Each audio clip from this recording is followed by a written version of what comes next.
For most families, the autism journey starts with a quiet, unsettling feeling in the living room, a missed milestone, silence where there should be babbling, a toddler looking straight past you, unresponsive to their own name. This realization is shared by millions. Approximately 1 in every 100 children globally is autistic. In high-income countries, those early signs usually lead to a diagnosis by age 4. But in the complex, fast-paced environments of regions like India, the average age of diagnosis often sits between 7 and 10. These delays persist because of a flawed societal premise. In many communities, autism is frequently categorized as willful misbehavior, the result of poor parenting, or even a spiritual affliction. This creates a heavy emotional burden. Parents, especially mothers, often internalize the blame during the prolonged shock and denial phases that follow the first realization. Simply spreading awareness of autism does little to solve the long-term economic and emotional weight of these delays. To change the outcome, we have to align our response with the biological reality of the condition. This begins with the neurodiversity perspective, the understanding that autism is a natural variation in human cognition, not a disease to be cured. Brain imaging shows that autism is driven by a complex interaction of genetics and neuroconnectivity. Hundreds of genetic variants dictate how these pathways develop, wiring themselves with atypical density in regions governing social cognition and sensory processing. This clarifies why the spectrum is frequently misunderstood. It's not a linear severity ladder moving from mild to severe.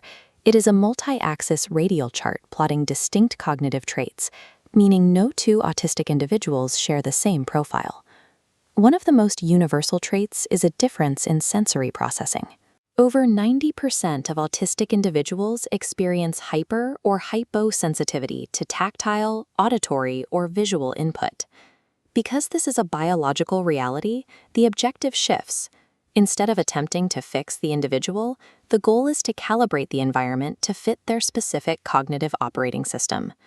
Historically, interventions focused on forcing children to mask their traits to appear typical. Current evidence-based programs prioritize building on existing cognitive strengths. For Mohn-speaking individuals, therapists introduce augmentative and alternative communication, or AAC.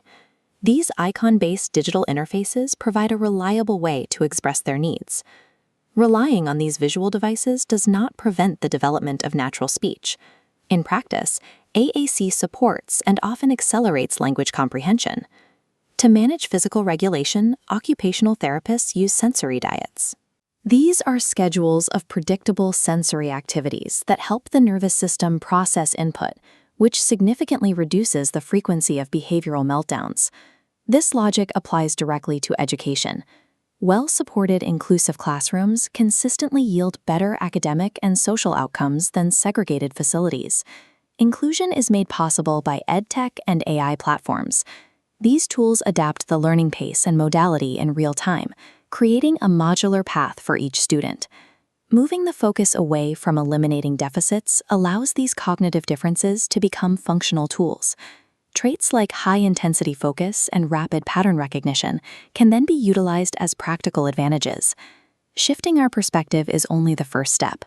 To support these outcomes at scale, we need a corresponding shift in infrastructure.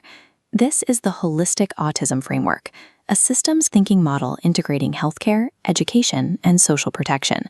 The layers are codependent. Execution needs clear clinical processes. Processes require legal and financial mandates from national policy, and the entire system fails unless it centers the individual's lived experience. This integration is an economic necessity. Every unit of currency invested in early intervention yields between 7 and 17 times that amount in reduced lifetime support costs. Under-intervention creates a multi-decade financial burden for both families and the state. Funding inclusive systems is a strategic economic decision. Technology is already moving toward earlier action. Machine learning models are being trained to analyze eye tracking and motor data to flag autism risk before 18 months of age. As these tools evolve, we must adhere to a single standard. Nothing should be built for the autistic community without the autistic community. Every policy and product must be co-designed with those who will use them. Moving from awareness to empowerment means recognizing that neurodiverse talent is an essential resource.